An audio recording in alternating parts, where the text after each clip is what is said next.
The morning Carla Martinez received the eviction notice. She was sitting at her kitchen table with a cup of lukewarm coffee, trying to figure out which bill to pay first. The envelope slid under her apartment door with the kind of quiet menace that only official documents carry. She knew what it was before she even opened it. 30 days to vacate. Rent arrears totaling 3 months. Legal action pending.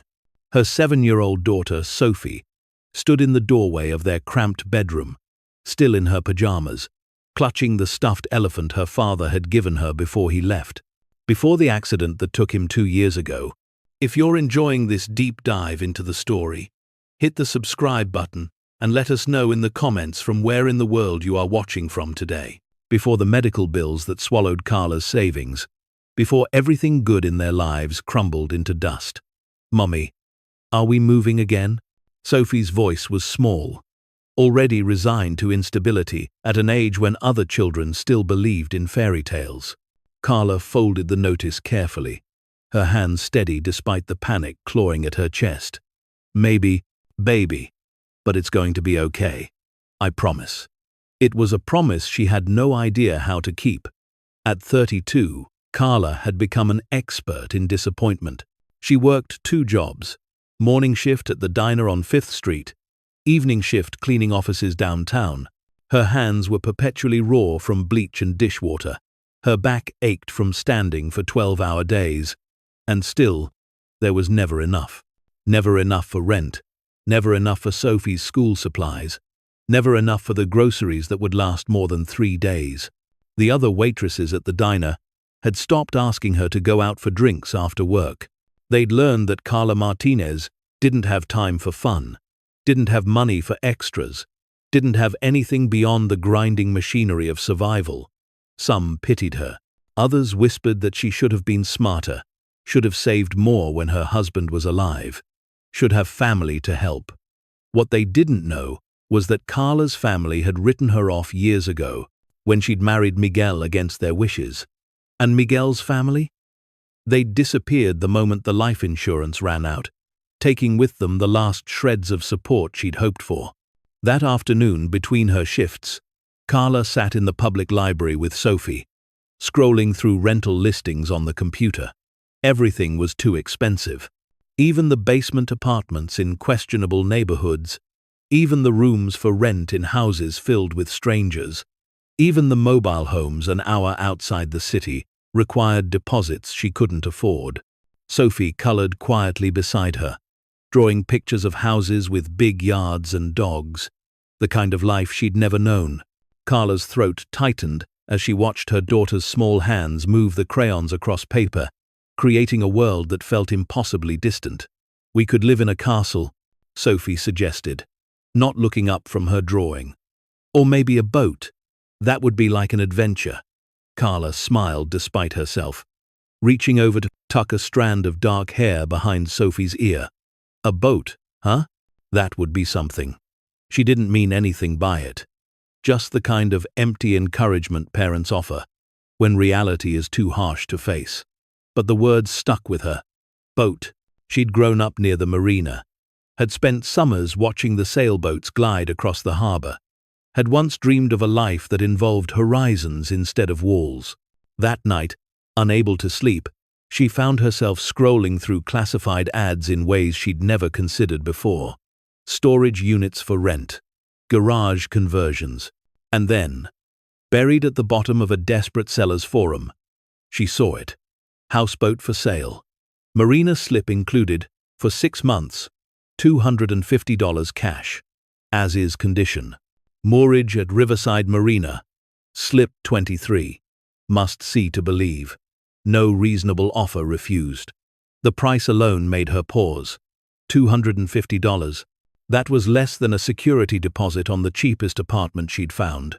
Less than 1 month's rent in even the worst neighborhoods. It had to be a scam, or the boat had to be in such terrible condition that it wasn't even habitable. But desperation has a way of making the impossible seem reasonable. The next morning, Carla called the number listed in the ad. A gruff voice answered, belonging to a man who introduced himself as Earl, the harbor master at Riverside Marina. He confirmed the listing was real, though his tone suggested he thought anyone interested was either crazy or desperate. "Look, lady, I'm not going to sugarcoat it. The thing's been abandoned for 3 years. Previous owner died, family wanted nothing to do with it. We've been trying to get rid of it, just to clear the slip. It's barely floating. Got water damage, probably rats. But if you've got $250 and you're willing to take it off our hands, it's yours." Carla's heart pounded. "Can I see it first?" "Sure. Come by tomorrow morning. But don't say I didn't warn you." She went that very afternoon, unable to wait. She loaded Sophie into their aging Honda, which made concerning noises every time she turned the ignition, and drove 40 minutes to Riverside Marina. The facility wasn't the gleaming yacht club she'd imagined. It was a weathered collection of docks and pilings, where boats in various states of decay bobbed listlessly in murky water. Earl met them at the entrance, a heavy-set man in his 60s with a weathered face and suspicious eyes. He looked Carla up and down, taking in her thrift store clothes and worn sneakers, and his expression softened slightly. "You're the one who called about the houseboat?" "Yes. Can we see it?" He sighed heavily, as though he'd already regretted agreeing to show it. "Follow me, but keep your expectations low." They walked along the dock, Sophie skipping ahead, delighted by the sight of boats and seagulls. The marina smelled of salt and diesel fuel, with undertones of rot and fish. Most of the vessels they passed were in decent condition, cared for by owners who appeared on weekends to wash and maintain them. But at the very end of the farthest dock, separated from the others by distance and apparent shame, sat the houseboat. Carla's stomach sank. It was worse than she'd imagined. The structure was essentially a rectangular box, built atop a flat-bottomed hull, painted in what had once been cheerful yellow, but now was streaked with rust, mold, and peeling layers. The roof sagged in the middle, several windows were cracked or missing entirely, and the small deck at the front was littered with debris, leaves, and what appeared to be bird droppings. "That's it," Earl said flatly. "Slip 23. The Mariposa. Used to belong to an old artist, woman named Rosa Delgado. Lived on it for 20 years before she passed. Family didn't want it, signed it over to the marina to cover her back fees. We'd scrap it, but disposal costs more than it's worth." Sophie's eyes widened. "It's like a floating treehouse." Earl chuckled despite himself. "That's one way to look at it, kid." Carla stepped closer, her mind racing through calculations.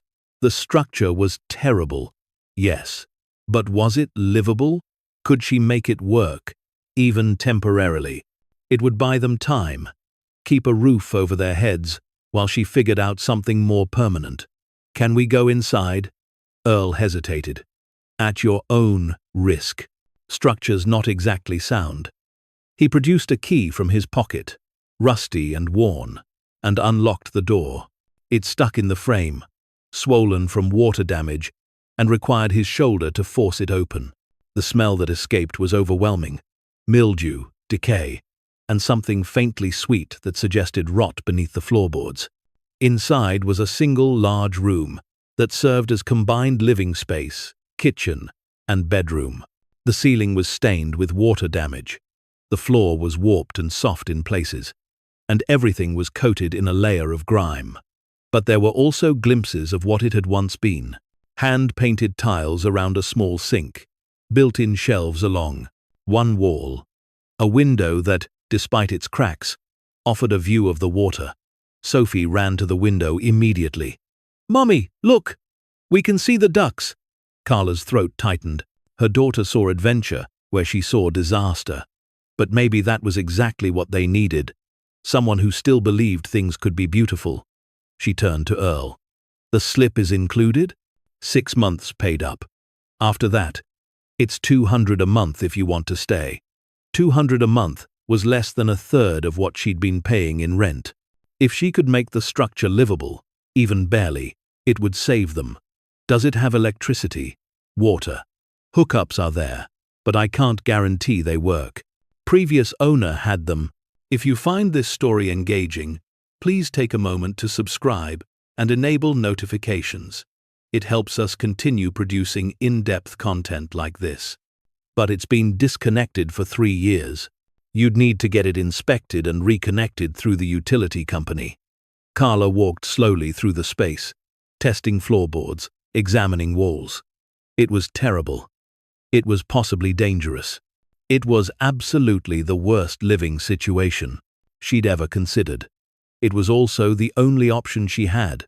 She pulled $250 from her wallet, money she'd been saving for Sophie's upcoming birthday, money that represented weeks of extra shifts and skipped meals. She held it out to Earl. "I'll take it." Earl stared at the cash, then at her face, searching for signs of mental instability. "You sure about this? It needs a lot of work. A lot of work. I'm sure." He took the money slowly, as though giving her one last chance to reconsider. When she didn't, he pulled out a handwritten bill of sale from his back pocket, already filled out as though he'd known this moment would come. "Sign here. Boat's yours. Slip's yours for 6 months. After that, we renegotiate or you move it. Good luck, lady. You're going to need it." As Carla signed her name on the dotted line, officially becoming the owner of a derelict houseboat, she felt a strange mixture of terror and relief. Terror at what she'd just committed to. Relief that, for now, they had somewhere to go. Sophie tugged at her hand. "Can we move in today?" Carla looked around the filthy, damaged interior and thought of the eviction notice sitting on their kitchen table. Soon, baby, very soon. That night, back in their apartment, Carla sat on the floor with Sophie and explained their new situation as gently as she could. They were going to have an adventure, living on the water like pioneers. It would be different, it would be hard, but it would be theirs. Sophie's eyes lit up. "Like we're sailors?" Exactly like that. But after Sophie fell asleep, Carla sat alone in the dark, head in her hands, and let herself cry. She'd just spent their last safety net on a rotting boat. Her co-workers would laugh. Her family would say it proved their point, that she'd always made terrible decisions. The other mothers at Sophie's school would whisper that she was unfit, that a child deserved better than a floating wreck. Maybe they were right. But she'd made the choice, and there was no going back now. The next morning, Carla called in sick to both her jobs for the first time in 2 years. She couldn't afford to, but she needed the day to assess what she'd gotten herself into. She and Sophie loaded cleaning supplies, borrowed tools, and trash bags into the car, and headed to Riverside Marina. The Mariposa looked even worse in full daylight. Carla could see now that the hull was streaked with algae and barnacles below the waterline, that the deck railing was loose and dangerous, that the roof had actual holes patched with deteriorating tarp. But she'd come too far to turn back. They spent the entire day cleaning. Carla scrubbed surfaces with bleach, while Sophie collected debris into bags. They pulled out rotting curtains, broken furniture, and layers of accumulated trash. The more they cleared, the more the original structure revealed itself. Beneath the grime, the houseboat had been built with care. The walls were solid wood. The built-in furniture was handcrafted, and the layout was actually quite clever for such a small space. Someone had loved this place once. Someone had made it a home. By evening, exhausted and filthy, they'd made visible progress. The main room was cleared, the floor scrubbed, the windows washed. It still smelled of mildew and decay, but it was no longer actively disgusting. As the sun set, Carla and Sophie sat on the dock beside the Mariposa, sharing a sandwich and watching the water turn gold. Sophie leaned against her mother's shoulder, content in a way Carla hadn't seen in months. "I like our boat, Mommy." Carla kissed the top of her daughter's head, feeling the weight of responsibility and hope war within her chest. "Me too, baby. Me too."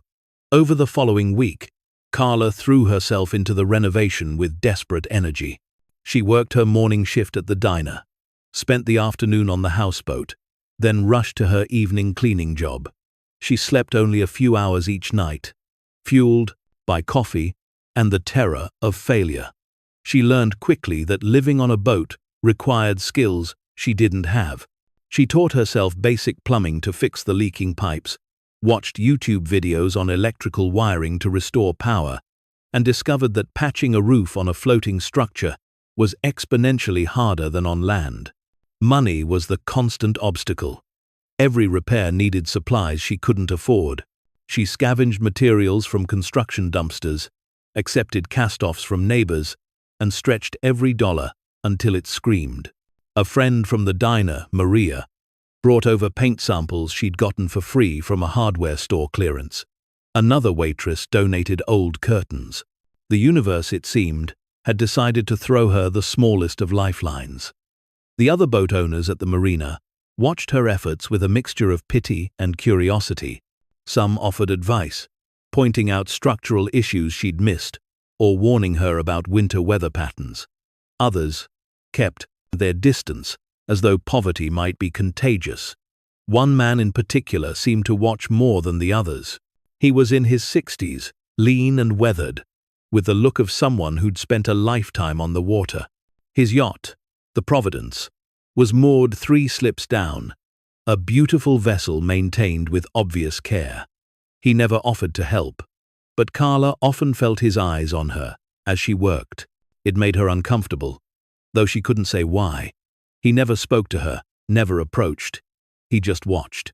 During those first weeks, Carla discovered that Sophie's school friends had started asking questions.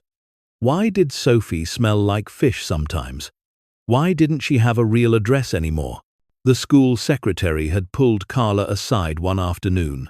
Her expression, a mixture of concern and judgment, asking if there was anything the family needed, any resources that might help with their housing instability.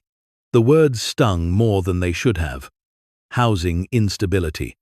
It was a polite way of saying homeless, a clinical term for the kind of failure Carla had spent her entire life trying to avoid. "We're fine," Carla had said, forcing a smile. "We have a home. It's just unconventional." The secretary's skeptical look had followed her out of the office. That night, as Carla worked on patching yet another leak in the Mariposa's hull, she overheard 2 dock workers talking near the storage sheds. Their voices carried across the still water, casual and careless. "That woman in slip 23, the one with the kid? I give her 2 months before she gives up. That boat's a lost cause. Earl shouldn't have sold it to her. It's cruel, really, giving someone false hope like that. She paid cash, didn't she? Her funeral. Some people just can't be saved from their own bad decisions." Their laughter drifted away as they walked toward the parking lot, leaving Carla standing in the shadows, her hands clenched around a putty knife, tears of frustration blurring her vision. Some people just can't be saved from their own bad decisions. The words echoed in her mind as she forced herself to continue working. Maybe they were right. Maybe she was delusional to think she could make this work. Maybe everyone who'd ever doubted her had been correct all along.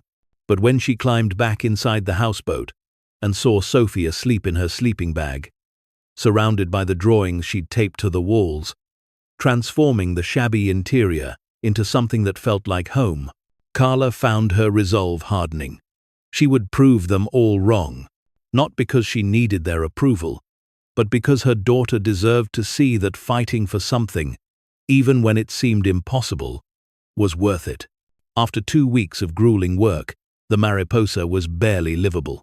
The roof was patched, the worst of the water damage addressed, the electrical system functional enough to power lights and a small heater. Carla had managed to get the water and electricity reconnected, though the inspector had made clear that the structure was substandard and would need extensive work to meet proper codes. But it was enough. It was shelter. On a rainy Tuesday afternoon, Carla and Sophie officially moved in. They carried their meager possessions in cardboard boxes, everything they owned, fitting into a dozen trips from the car to the boat. Sophie claimed a corner near the window for her sleeping bag and arranged her stuffed animals with great ceremony. That night, as rain pattered against the patched roof, and the houseboat rocked gently with the current, Carla lay awake listening to her daughter's peaceful breathing. They'd made it. Against all odds, against all sensible judgment, they had a home. The relief lasted exactly 3 days. On Friday morning, as Carla was preparing to leave for her shift at the diner, there was a sharp knock on the houseboat door. She opened it to find a man in an expensive suit, completely out of place among the weathered docks and salt-stained boats. Carla Martinez? Yes? He handed her an envelope, his expression neutral, but his eyes calculating. You've been served. My client is initiating legal action to reclaim this vessel and the associated marina slip. You have 30 days to respond or vacate. Carla's blood ran cold. What? I own this boat. I have the bill of sale. My client disputes the validity of that sale. The matter will be resolved in court. Good day, Miss Martinez. He turned and walked away before she could respond, leaving her standing in the doorway with shaking hands and a piece of paper that threatened to destroy everything she'd fought for. Inside the envelope was a lawsuit filed by someone named Victoria Delgado, claiming to be the rightful heir to the Mariposa and demanding its immediate return. The legal language was dense and intimidating, but the message was clear. They wanted her gone. Carla sat down hard on the edge of the built-in bench, her vision blurring with tears. She'd been so stupid, so desperate. Of course something like this would happen. Of course she couldn't just have this one thing go right. Sophie appeared from behind the curtain that separated their sleeping area. Mummy? What's wrong? Carla forced a smile, shoving the papers into her bag. Nothing, baby. Everything's fine. But it wasn't fine, and she had no idea how to fix it. That evening, after her shifts, Carla sat on the deck of the Mariposa and read through the lawsuit documents again. Victoria Delgado claimed that Earl had no right to sell the boat, that the marina had overstepped its authority, and that the vessel rightfully belonged to Rosa Delgado's family. The worst part? Carla had no money for a lawyer, no resources to fight this. She'd spent everything she had on the boat itself and the repairs. She was going to lose. She'd sacrificed everything, worked herself to exhaustion, and it would all be stripped away by someone who probably didn't even need it. Someone who just wanted to make sure. Carla Martinez stayed exactly where people like her belonged, struggling at the bottom. As darkness fell, she noticed movement on the Providence. The man who'd been watching her stood on his deck, looking in her direction. This time, he didn't look away when she noticed. Instead, he raised one hand in a small wave. Something in the gesture felt deliberate. Carla hesitated, then stood and walked to his slip. Up close, she could see the care he'd put into his boat, every surface gleaming, every line coiled perfectly. This was someone who understood vessels, who respected them. Can I help you? His voice was gravelly but not unkind. I don't know. Maybe. Carla gestured back at the Mariposa. I'm Carla. I bought that boat a few weeks ago. I know. I'm Thomas. I've been watching you work. Yeah, I noticed. She paused, unsure how to ask for help from a stranger. Did you know Rosa Delgado, the woman who owned it before? Thomas's expression shifted, something complicated passing through his eyes. I knew Rosa. She was a friend, good woman, talented artist, lived simply, but she had more integrity than most people, with 10 times her wealth. Her family is suing me. They say the marina had no right to sell her boat. Thomas was quiet for a long moment, his gaze moving to the Mariposa and back. Victoria Delgado is Rosa's niece. Didn't visit once in the 20 years Rosa lived here. Didn't come to her funeral. Didn't want anything to do with her until she heard someone else might benefit from Rosa's property. The bitterness in his voice was unmistakable. I don't know what to do, Carla admitted, her voice breaking. I don't have money for lawyers. I've put everything I have into that boat. If I lose it. She couldn't finish the sentence. Thomas studied her for a long moment. Rosa would have liked you. She would have wanted someone like you to have the Mariposa, not someone like Victoria. He disappeared into his cabin, and returned with a business card. "This is my daughter. She's a lawyer, does pro bono work. Tell her I sent you. She'll help." Carla took the card with trembling hands. "I can't pay her." "You don't need to. Just tell her the truth. If the sale was legitimate, she'll make sure it stands." "Why would you help me?" Thomas smiled sadly. "Because Rosa spent her last years fighting off people who wanted to take what was hers. She wouldn't want you to go through the same thing. Consider it honoring her memory." For the first time in weeks, Carla felt a flicker of hope. "Thank you. Don't thank me yet. Victoria Delgado is determined and connected. This won't be easy." As Carla walked back to the Mariposa, she looked at the battered houseboat with new eyes. This wasn't just a structure anymore. It was a battleground, and she would fight for it with everything she had. Because she'd learned something important since her husband died, since the medical bills destroyed her savings, since she'd been forced to the margins of society where people like Victoria Delgado didn't have to see her. She'd learned that sometimes the only way to survive was to refuse to disappear. The Mariposa might be rotting and patched and barely floating, but it was hers, and no one was going to take it away without a fight. The legal battle that followed consumed the next 3 weeks of Carla's life.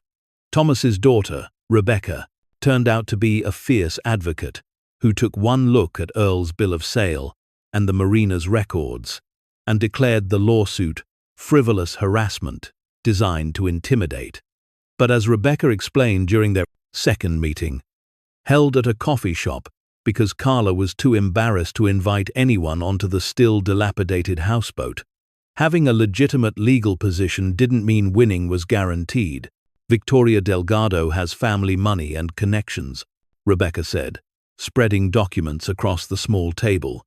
"She's already filed motions to freeze your occupancy, pending the outcome.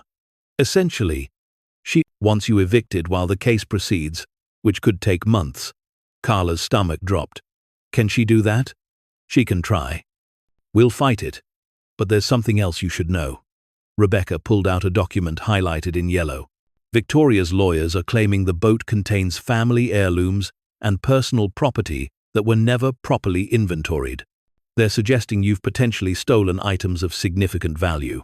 "That's insane. The boat was completely cleared by the marina before I bought it. There was nothing but trash and broken furniture." "I believe you, but they're using it to paint you as someone who took advantage of an opportunity to profit from someone else's loss." In court, perception matters.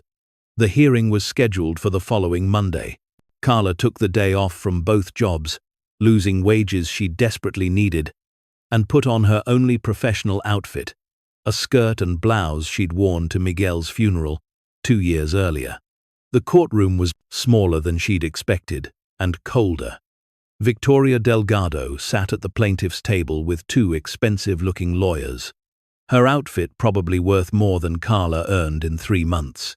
She was in her early 40s, perfectly groomed, with the kind of confident posture that came from never having worried about money. When Victoria's eyes landed on Carla, there was no sympathy, no acknowledgement of shared humanity, only cold assessment, the look of someone evaluating an obstacle to be removed. The hearing itself was a blur of legal language Carla barely understood. Victoria's lawyers argued passionately about family rights and improper disposal of estate property. Rebecca countered with documentation, proving the marina's authority and the legitimacy of the sale. The judge, a tired-looking woman in her 60s, listened with the patience of someone who'd seen countless property disputes. Finally, she called for a recess and asked both parties to approach the bench. Carla couldn't hear what was said, but she watched Rebecca's body language shift from defensive to assertive. When they returned to their respective tables, Rebecca was smiling slightly. "The judge wants to see the boat," she whispered. "She's ordering an inspection to determine its actual condition and verify that no valuable property was removed. If it's as you described, essentially worthless before your repairs, it supports our position that the marina acted appropriately in selling it." Carla should have felt relieved, but instead, she felt exposed. The judge would see the patched roof, the warped floors, the makeshift repairs that barely held the structure together. Everyone would see how little she had, how desperate her situation was, but there was no choice. She agreed to the inspection. 3 days later, the judge arrived at Riverside Marina with a court-appointed appraiser and both sets of lawyers. Carla had spent the previous evening cleaning frantically, trying to make the Mariposa presentable, but there was only so much she could do. Victoria Delgado arrived in a luxury SUV, stepping carefully onto the dock, in heels completely inappropriate for the setting. She wrinkled her nose at the smell of salt and fish, making her contempt for the entire environment clear. The judge examined the houseboat methodically, asking Carla questions about the condition when she'd purchased it and what repairs she'd made. The appraiser took notes, photographed everything, and poked at soft spots in the floor. "Miss Martinez," the judge said after half an hour of inspection, "you've put considerable work into this vessel." "Yes, Your Honor. It's my home now. My daughter and I live here," Victoria's lawyer interjected smoothly. "Which is precisely the problem, Your Honor. Miss Martinez has taken possession of property that rightfully belongs to my client's family and has made alterations without permission." The judge fixed him with a level stare. Alterations that prevented the structure from collapsing entirely. By the look of it. She turned to the appraiser. "What's your assessment?" The vessel was in severe disrepair prior to Miss Martinez's occupancy. Based on the condition of unrepaired sections and the harbor master's testimony, I'd estimate it was days or weeks from becoming unsalvageable. Her repairs, while basic, have actually increased its value significantly. Victoria's face flushed with anger. "That's irrelevant. It's my aunt's boat. Your aunt died 3 years ago," the judge replied calmly. "And according to the marina's records, which I've reviewed, you never paid her outstanding slip fees, never claimed the vessel during the legal notification period, and didn't respond to multiple attempts to contact next of kin. The marina acted within its rights to recover its losses. My family was in mourning. We had estate matters to handle. For 3 years?" The judge's skepticism was evident. "Miss Delgado, I'm going to be frank. This appears to be a case of buyer's remorse. You didn't want this property until someone else claimed it, and now you're using the legal system to harass a woman who made a legitimate purchase and has invested her own time and resources into preserving it." Carla felt her heart lift for the first time in weeks. The judge continued, "I'm denying your motion to freeze occupancy, and I'm strongly suggesting you reconsider this lawsuit. However, I will order a full title search to ensure there are no legitimate estate claims. If the search is clean, this case will be dismissed with prejudice. Do you understand?" Victoria's lawyers conferred in whispers before one responded. "Yes, Your Honor. We'll await the title search results." As the judge and appraiser left, Victoria approached Carla directly for the first time. Up close, her expression was even colder. "You think you've won? This isn't over. My aunt built that boat with my uncle's money. Family money. You're living in stolen property. I paid for it fairly," Carla replied, forcing her voice to stay steady despite her racing heart. "If you cared about your aunt or her boat, you had 3 years to claim it. My aunt was an embarrassment to our family. She chose to live like a vagrant instead of accepting the help we offered. That boat should have been sold properly, and the money should have gone to the family. So, this isn't about the boat at all. It's about money." Victoria's smile was sharp. "Everything is about money, dear. Something you'd understand if you weren't so determined to stay poor." She turned and walked away, her heels clicking on the dock, leaving Carla trembling with suppressed rage and something else, a growing understanding of what this fight was really about. That evening, as Carla sat on the deck with Sophie, watching the sunset paint the water in shades of orange and pink, Thomas appeared at the edge of their slip. "Mind if I join you?" "Please." He settled onto the deck with the ease of someone comfortable in his own body. Sophie immediately showed him her latest drawing, a picture of the Mariposa with a rainbow overhead. "Beautiful," Thomas said seriously, You've got your great-aunt's talent. Carla blinked. What? Thomas smiled at her confused expression. Rosa was my wife's cousin. Not close, but family. That's how I knew her so well. And that's why I know Victoria's full of it. Rosa never had any valuable heirlooms on this boat. She lived simply by choice, not poverty. She was actually quite successful as an artist. Sold her paintings for good money. But she kept that life separate from her family, because they only saw dollar signs.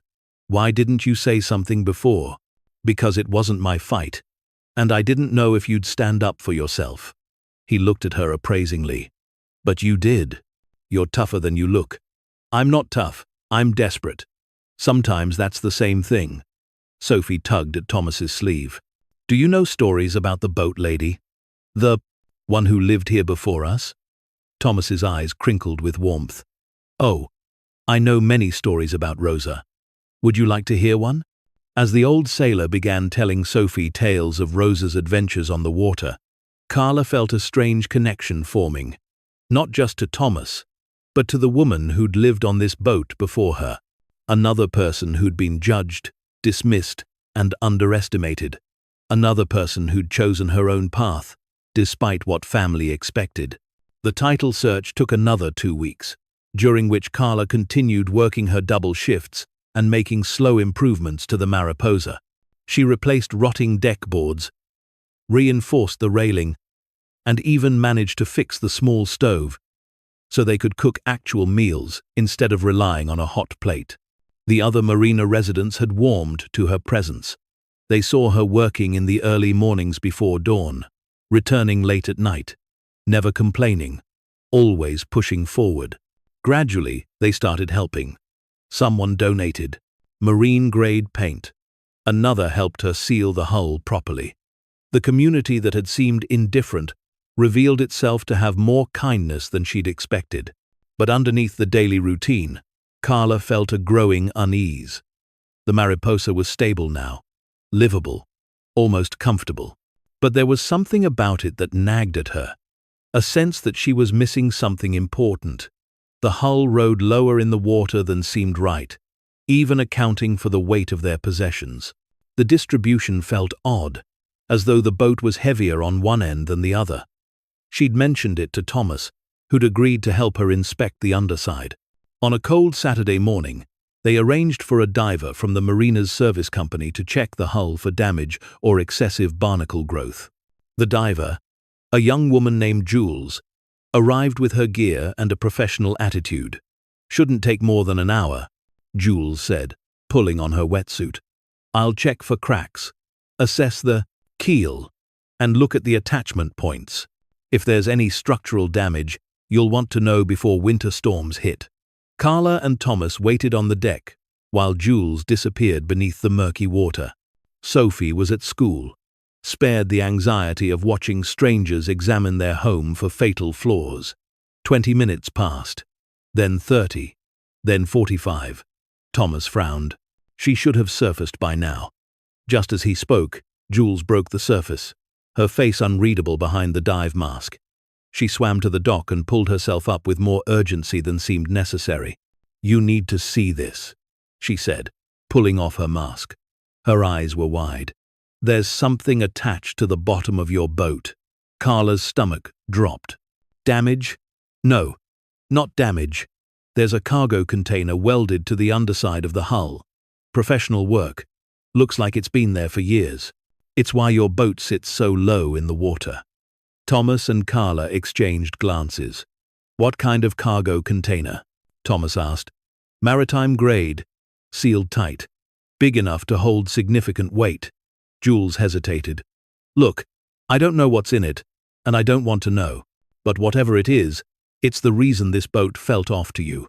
Someone attached that container deliberately and concealed it. Carla's mind raced. Rosa had lived on this boat for 20 years. Had she known about the container? Had she attached it herself?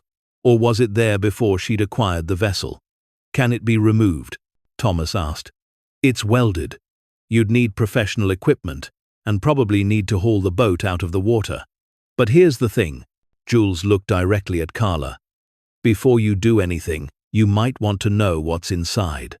Because, if it's what I think it might be, removing it wrong could be dangerous. And going to authorities might raise questions you don't want asked. What do you think is in it? Carla's voice came out, as barely a whisper. Jules shook her head. I'm just a diver. But I've seen containers like this before. Used for smuggling, for hiding contraband, for moving things across borders without inspection. Whatever's in there, someone wanted it hidden badly. After Jules left, Carla and Thomas sat in stunned silence. The implications crashed over Carla in waves. If there was something illegal attached to her boat, would she be held responsible? Could Victoria use this to prove the sale was invalid? Could she lose everything over something she didn't even know existed? We need to open it, Thomas said finally. We need to know what we're dealing with. How? Jules said it would require hauling the boat out. Not necessarily. Thomas's expression was thoughtful. If we can access it from underneath through the hull, we might be able to open it without removing it. It's risky, but possible. Why would we risk it? Why not just report it? Because, Carla, the moment you involve authorities, this becomes their investigation, not yours. If there's something valuable in there, it could be confiscated. If there's something illegal, you could be implicated. Either way, you lose control of the situation. He was right. And she knew it. The system had never worked in her favor. Every time she'd asked for help, she'd been met with bureaucracy and indifference. She'd learned to rely on herself, because there was no one else. How do we do it? Thomas smiled grimly. Very carefully. Over the next 3 days, they planned the operation with the secrecy of conspirators. Thomas had friends in the marine salvage business, people who owed him favors and knew how to keep quiet. They arranged for specialized equipment, cutting tools that could work underwater, and a second diver to assist. They chose to make the attempt at night, when the marina was quiet and curious. Eyes were less likely to notice unusual activity. Carla sent Sophie to stay with Maria from the diner, making up a story about boat repairs that would be too loud and disruptive. On the appointed night, Carla stood on the deck of the Mariposa, her heart hammering in her chest as 2 divers descended beneath her home. Thomas stood beside her, one hand on her shoulder, steadying. Whatever's down there, he said quietly. We'll figure it out. Together. The wait was agonizing. Carla heard the muffled sounds of underwater cutting tools, saw the occasional flash of light beneath the murky surface. Minutes stretched into an eternity. Finally, one of the divers surfaced, holding something wrapped in waterproof material. He passed it up to Thomas, then dove back down. Then another package appeared. And another. By the time both divers surfaced for good, there were 12 packages on the deck, each roughly the size of a brick, each heavy and sealed in multiple layers of protection. The divers packed up their equipment with professional efficiency. The container's about 2/3 empty, one said. Whatever was in there originally, most of it's gone. These are what's left. Good luck. They left without another word, payment already arranged, names forgotten by mutual agreement. Carla and Thomas carried the packages into the cabin and locked the door. With shaking hands, Carla began unwrapping the first one, layer after layer of plastic and waterproofing, until finally her fingers touched something cool and hard. A gold bar. Not painted, not fake. Solid, heavy, stamped with certification marks she didn't recognize, but knew were real. Thomas carefully unwrapped another package. Gold. And another. Gold. All 12 were identical solid gold bars, marked with dates from the 1,980 seconds and Spanish-language stamps. "Oh my God," Carla whispered. "Oh my God." Thomas sat back heavily, his weathered face pale. Rosa. She must have hidden these here years ago. Maybe she was holding them for someone. Or maybe. He trailed off, thinking. There were rumors. Back in the 80s, there was a scandal involving shipments of gold that disappeared from a Colombian bank. During political upheaval, millions of dollars worth just vanished. Some people said it was smuggled north into the US. hidden by sympathizers to keep it from corrupt officials. How would Rosa have gotten involved in something like that? She had connections in South America, spent years there as an artist before coming back to the States. If someone needed to hide gold until things settled down, Rosa would have been the type to help, especially if she thought she was protecting it from theft. Carla stared at the gold bars, spread across her floor, her mind unable to fully process what she was seeing. How much is this worth? Thomas pulled out his phone and did a quick search. His face went even paler. At current prices, each bar is worth roughly $24 million based on weight. You're looking at about $290 million in gold. The number was so absurd that Carla couldn't even begin to comprehend it. $290 million. Enough to solve every problem she'd ever had. Enough to give Sophie the life she deserved. Enough to never worry about bills or eviction notices or choosing between medicine and groceries. But even as the thought formed, she knew it wasn't that simple. "We can't just sell it," she said aloud. "This is stolen property. If we try to sell even one bar, we'd be caught immediately." "You're probably right," Thomas agreed. "But there's another possibility. If this gold was stolen during political chaos, the original owners might be dead or unreachable. If we could establish legitimate ownership through you, as the legal owner of the boat, no court will believe I just happened to buy a boat with $300 million in gold attached to it. No, but they might believe Rosa left it here deliberately, knowing someday someone like you would find it." Thomas's eyes were sharp. "Rosa's family has been trying to claim her property was mishandled. What if we let them push their case? Let them argue in court that everything on this boat belonged to her estate. If the judge rules that the sale was legitimate and you're the rightful owner of the boat and its contents, you'd have a legal claim to everything attached to it." Carla's mind reeled. That's insane. Victoria would fight even harder if she knew about the gold. She can't know. Not yet. But if we play this right, if we can get a definitive ruling on ownership before the gold is revealed, you'd be protected. It was a gamble. A terrifying, potentially illegal gamble. But what choice did she have? If she reported the gold to authorities, it would be confiscated, and she'd be back to square one. If she tried to hide it, she'd be looking over her shoulder forever. If she tried to sell it, she'd end up in prison. The only path forward was through the legal system, as risky as that was. "Okay," Carla said finally. "We wait for the title search to complete. We win the case against Victoria. Then we figure out what to do about the pie." "Gold," Thomas nodded. "In the meantime, we seal the container back up, and we don't tell anyone. Not Rebecca, not Jules, not your friend Maria. No one." That night, after Thomas left, Carla sat alone, surrounded by $290 million in stolen gold, and felt more terrified than she had in her entire life. She'd thought losing the boat was the worst thing that could happen. Now, she realized things could get much, much worse. The following morning, she loaded the gold bars back into their waterproof wrapping, and Thomas helped her reseal the container beneath the boat. They worked quickly and efficiently, erasing all evidence of their discovery. And then they waited. The title search results came back 10 days later. Rebecca called, with barely contained excitement. "It's clean." The marina had clear authority to sell the vessel. There were no outstanding estate claims, and Rosa's will explicitly stated she had no valuable property to distribute. The judge is issuing a final bat, ruling next week, but it's essentially over. You won. Carla should have felt triumphant. Instead, she felt the weight of the secret beneath her boat pressing down like an anchor. The final hearing was brief.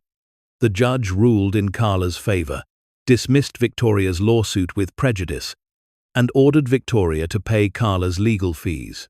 It wasn't much, a few $1,000s, but it was something.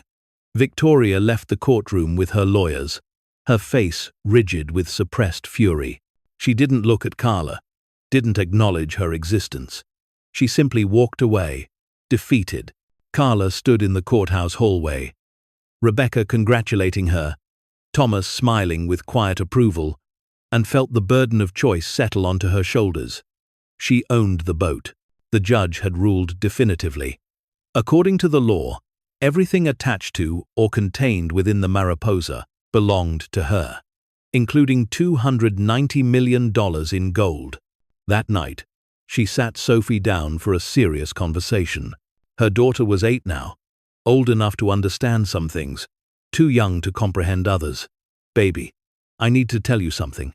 Our boat, the Mariposa, she's been hiding a secret. The lady who lived here before us, Rosa, she left something behind. Something very valuable." Sophie's eyes widened. "Treasure? Kind of. Yes. But it's complicated treasure. It belonged to people who might have lost it during bad times, and we need to figure out how to make sure it goes to the right place. Are we going to be rich?" Carla pulled her daughter close. "Maybe. But being rich isn't the most important thing. Doing what's right is, and I'm still figuring out what that means."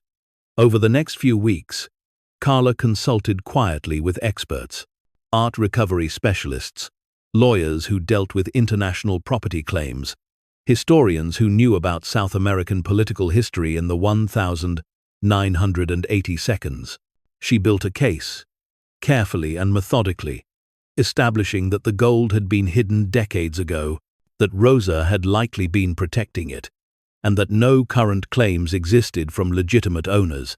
The process was painstaking and terrifying. Every expert she consulted was another person who knew the secret. Every inquiry was another chance for someone to report her to authorities. But she pressed forward, because the alternative was spending the rest of her life looking over her shoulder.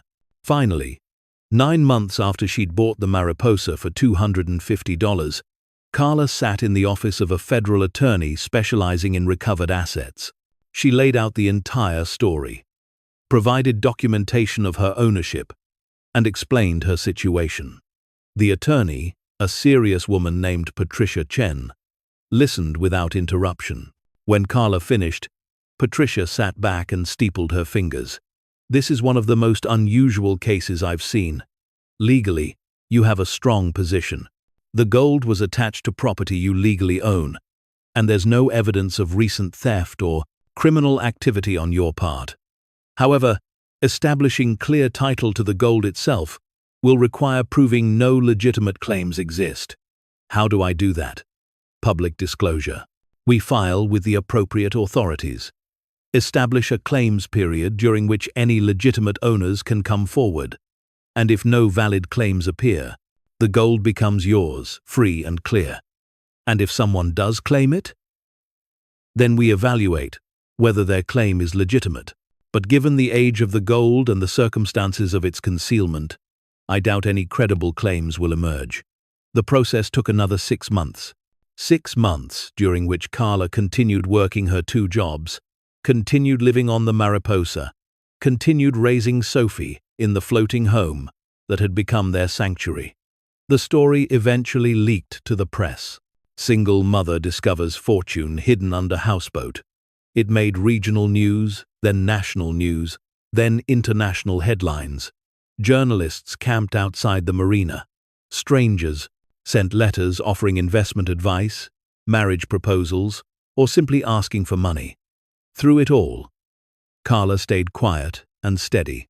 She gave one interview to a local journalist who'd treated her fairly and explained simply that she'd bought a broken boat to give her daughter a home, and the universe had decided to reward her perseverance. The claims period ended with only one serious inquiry, from a Colombian family who believed the gold might have belonged to their grandfather, a bank official during the political upheavals of the 80s. Patricia investigated thoroughly, discovered that the family's claim had no documentation to support it and was likely opportunistic, and the claim was dismissed. Finally, 18 months after Carla had signed that bill of sale with shaking hands, the federal government officially recognized her ownership of the recovered gold. 12 gold bars, valued at $290 million at current market prices. The number was still absurd, still incomprehensible. Carla stared at the official documents, her hands trembling just as they had that first day at the marina, and thought about the journey that had brought her here. She thought about the eviction notice that had driven her to desperation, the mocking comments from people who'd thought buying a derelict houseboat was the height of foolishness, the nights she'd cried in exhaustion while scrubbing mildew from walls, the terror of the lawsuit that could have destroyed everything. She thought about Sophie, who'd never complained, who'd called their floating wreck an adventure, who'd drawn pictures of rainbows over their home even when it had seemed the darkest days would never end. And she thought about Rosa, the artist who'd lived simply on this boat, who'd apparently spent decades guarding someone else's treasure, who'd been dismissed by her own family as an embarrassment, who'd died alone and been forgotten until strangers gave her memory meaning. The press wanted to know what she would do with the money. Financial advisors flooded her with proposals. Family members who'd ignored her for years suddenly appeared, claiming they'd always believed in her, always known she'd succeed. Carla ignored them all. She sold 11 of the gold bars through proper channels, keeping one as a reminder of where she'd come from. The money went into trusts, investments, and carefully planned distributions that would ensure Sophie's future and give Carla the freedom to finally breathe. She paid off Maria's mortgage as a thank you for years of friendship. She donated a substantial amount to a shelter for homeless families, remembering how close she'd come to needing their services herself. She established a scholarship fund for children of single parents, named after Rosa Delgado, and she kept the Mariposa. Even when real estate agents told her she could afford anything, even when people asked why she'd stay in a patched-up houseboat when she could buy a mansion, Carla remained in Slip 23 at Riverside Marina. She renovated the boat properly, with professional help and quality materials. She restored it to what it might have been in Rosa's best days, added solar panels and modern conveniences, made it safe and comfortable, but she kept its essential character: the hand-painted tiles, the built-in shelves, the window view of the water where Sophie watched the ducks. Because the Mariposa was never just a boat. It was proof that sometimes the things others dismiss as worthless contain more value than anyone imagined. It was a reminder that desperation can lead to discovery. It was a home that had given her shelter when she had nowhere else to turn. And it was a promise to herself that she would never forget what it felt like to be dismissed, to be poor, to be judged by people who'd never struggled the way she had. Victoria Delgado tried one more time to stake a claim, arguing that the gold had been hidden by her aunt and therefore belonged to an estate. The courts dismissed her claim with barely a glance, and the judge suggested that further frivolous lawsuits might result in sanctions. Thomas became Sophie's honorary grandfather, teaching her to sail on the Providence and telling her stories about Rosa that kept the artist's memory alive. His daughter Rebecca became a friend, helping Carla navigate the complicated world of wealth with the same fierce protection she'd shown during the lawsuit. The other residents of the marina treated Carla exactly the same as they always had. She was still the woman who scrubbed her own decks, who helped neighbors with repairs, who never acted as though she was better than anyone else. They respected that, in a community where authenticity mattered more than bank accounts. One evening, 2 years after everything changed, Carla sat on the deck with Sophie. Her daughter was 10 now, growing into herself, confident in ways Carla had never been at that age. They watched the sunset, paint the water in shades of orange and gold. The same view Rosa had seen for 20 years, the same view that had witnessed secrets and storms and survival. "Mom," Sophie said thoughtfully, "do you think the treasure was always there? Like, was it waiting for us?" Carla considered the question seriously. "I think Rosa was protecting it, waiting for someone who needed it more than she did. Maybe she knew that someday it would help someone. Maybe that was her plan all along. Do you think she's happy that we found it and we're taking care of her boat?" "I hope so, baby. I think she'd be proud of us." Sophie leaned against her mother's shoulder, content and secure in a way that still amazed Carla every time she witnessed it. This was what the treasure had bought: Not mansions or luxury, but peace. The ability to breathe without constant panic. The freedom to be present for her daughter, instead of running frantically between jobs just to keep them housed and fed. And it had bought something else, too. Proof that she'd been right to trust her instincts. Right to take the risk. Right to believe that sometimes the most broken things held the most value. The Mariposa creaked gently with the evening tide, and Carla placed her hand on the worn railing, feeling the history beneath her palm. All the hands that had touched this wood, all the storms it had weathered, all the secrets it had kept. "Thank you," she whispered, knowing Rosa couldn't hear her but feeling the need to say it anyway. "Thank you for the gift. Thank you for the chance. Thank you for believing someone like me could be worthy of what you protected." The water lapped against the hull, against the now empty container welded beneath, against the bones of a boat that had saved 2 lives by hiding a fortune no one expected. And as the last light faded from the sky, Carla Martinez, single mother, former waitress, owner of a derelict houseboat, and discoverer of $290 million in hidden gold, smiled with the satisfaction of someone who'd survived the worst and found treasure in the ruins. The journey wasn't over. It would never really be over. There would always be new challenges, new people who envied what she had, new responsibilities that came with wealth. But she'd learned something important during those desperate months when she'd fought for every inch of stability. Sometimes the world gave you exactly what you needed, even if it came disguised as disaster. The Mariposa had been worthless to everyone else, but to Carla it had been salvation. And sometimes that's how treasure works. Thank you so much for watching until the end. If you loved this story, check out the other videos on your screen now. I think you'll really enjoy them. And don't forget to subscribe if you haven't already. See you in the next story.